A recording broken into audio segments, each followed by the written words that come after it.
उस समय की बात है जब गौतम बुद्ध काफी प्रसिद्ध हो चुके थे। वे रोज प्रवचन देते थे जिन्हें सुनने के लिए काफी लोग पहुंचते थे। प्रवचन सुनने एक लड़का रोज आता था। वह गौतम बुद्ध की सारी बातें बहुत ध्यान से सुनता था। काफी दिनों तक प्रवचन सुनने के बाद एक दिन उस लड़के ने सोचा कि मैं प्रवचन तो रोज सुन रहा हूँ, लेकिन मेरे जीवन में कोई बदलाव नहीं आ रहा है। गौतम बुद्ध बातें अच्छी बताते हैं, लेकिन कुछ लाभ नहीं हो रहा है। मुझे इस बारे में बुद्ध से बात करनी चाहिए। अगले दिन वह लड़का बुद्ध से बात करने की इच्छा लेकर पहुंच गया।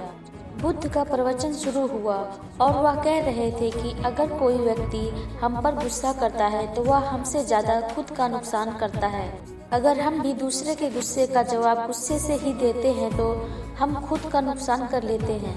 बुद्ध की ये बातें सुनते ही वह लड़का खड़ा हो गया और कहने लगा कि तथागत, मैं बहुत दिनों से आपके प्रवचन सुन रहा हूँ, लेकिन मेरे जीवन में कोई बदलाव नहीं आया है। मुझे तो प्रवचन सुनने से कोई लाभ नहीं हो रहा। बुद्ध ने अपने प्रवचन बीच में रोके और उस लड़के की बात सुनने लगे। जब वह लड़का चुप हो गया तो बुद्ध ने उससे पूछा कि तुम कहाँ रहते हो? लड़का बोला कि मैं श्रावस्ती में रहता हूँ। बुद्ध ने कहा कि श्रावस्ती से यहाँ तक की दूरी कितनी होगी? यहाँ आने में कितना समय लगता है? उस लड़के ने बुद्ध की बातों का उत्तर दिया तो बुद्ध ने फिर से कहा, यहाँ आते कैसे हो? उसने बताया, मैं कभी पैदल आता हूँ, कभी सवारी का कोई साधन मिल जाता है तो उससे आ जाता हूँ। बुद्ध ने फिर एक नया प्रश्न पूछ लिया, क्या तुम यहाँ बैठे बैठे अपने घर पहुँच सकते हो? ये प्रश्न सुनकर वह लड़का और वहाँ बैठे सभी लोग हैरान हो गए। लड़के ने कहा कि यह कैसे संभव है? मैं बैठे बैठे कहीं और नहीं पहुँच सकता। इसके लिए तो मुझे चलकर जाना होगा। बुद्ध ने कहा कि तुम्हारी बातों में ही तुम्हारे प्रश्नों का उत्तर है।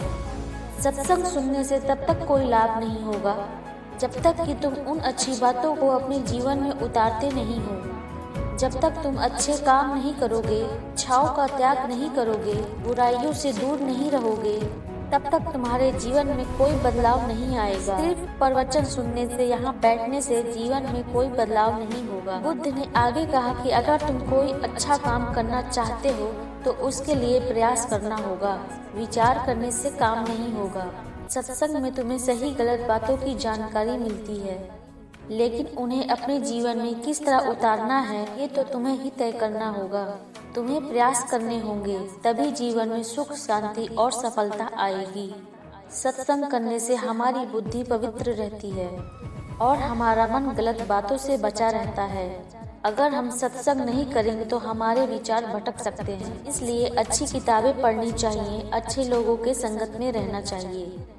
ऐसे ही और रोचक कहानियाँ सुनने के लिए हमारे चैनल को सब्सक्राइब कीजिए और वीडियो को लाइक कीजिए।